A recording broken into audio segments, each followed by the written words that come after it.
Nammo Phat. Good morning. Thank you for joining me for our daily practice check-in. Listen, listen, listen. This beautiful sound calls us back to our true home.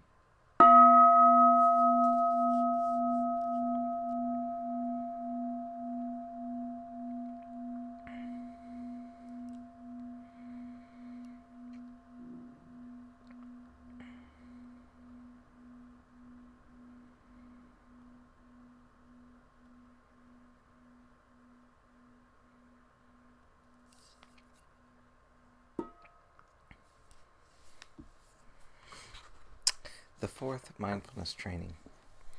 Aware of the suffering caused by unmindful speech and the inability to listen to others, I vow to cultivate loving speech and deep listening in order to bring joy and happiness to others and to relieve others of their suffering. Knowing that words can create happiness or suffering, I'm determined to speak truthfully, with words that inspire self-confidence, joy, and hope.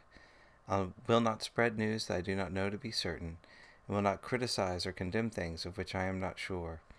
I will refrain from uttering words that can cause division or discord, or that can cause the family or the community to break.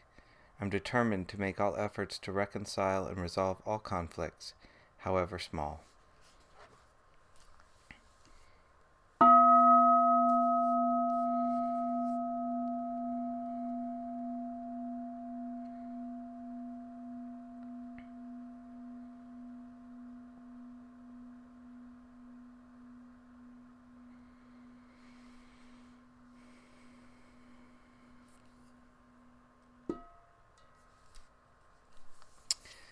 We're reading Ajahn Chah's book Bodhinyana.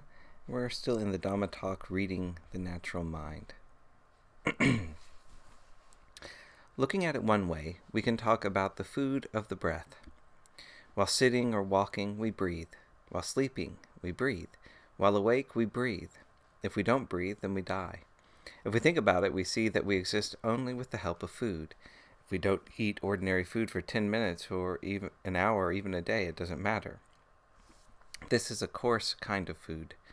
However, if we don't breathe for even a short time, we'll die.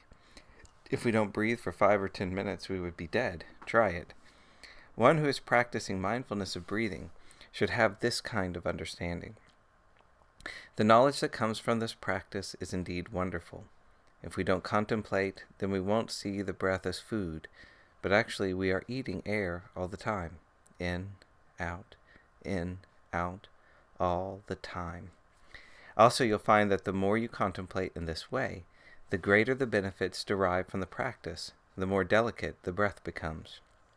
It may even happen that the breath stops. It appears as if we aren't breathing at all. Actually, the breath is passing through the pores of the skin. This is called the delicate breath. When our mind is perfectly calm, normal breathing can cease in this way. We need not be at all startled or afraid. If there's no breathing, what should we do? Just know it. Know that there's no breathing, that's all. This is the right practice here. Here we are talking about the way of samatha practice, the practice of developing calm. If the object which we are using is right and appropriate for us, it will lead to this kind of experience.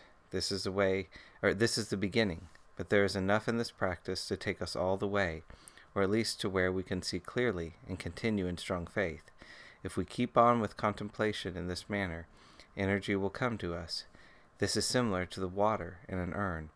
We put in water and keep it topped up. We keep on filling the urn with water. Thereby the insects which live in the water don't die. Making effort and doing our everyday practice is just like this. It all comes back to practice.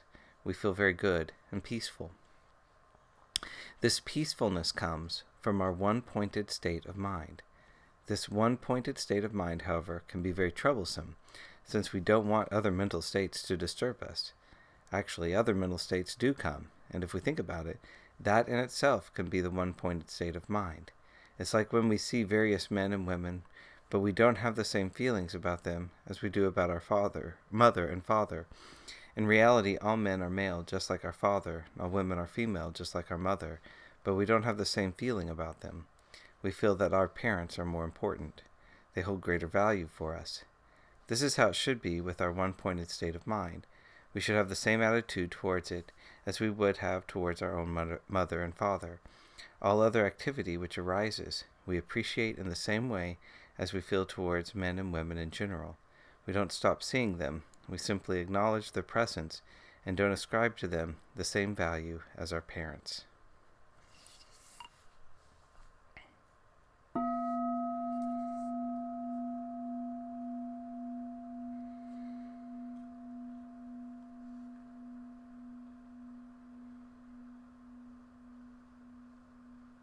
May all beings be well. May all beings be happy. May all beings be peaceful. Sadhu, sadhu, sadhu. Thank you for joining me this morning.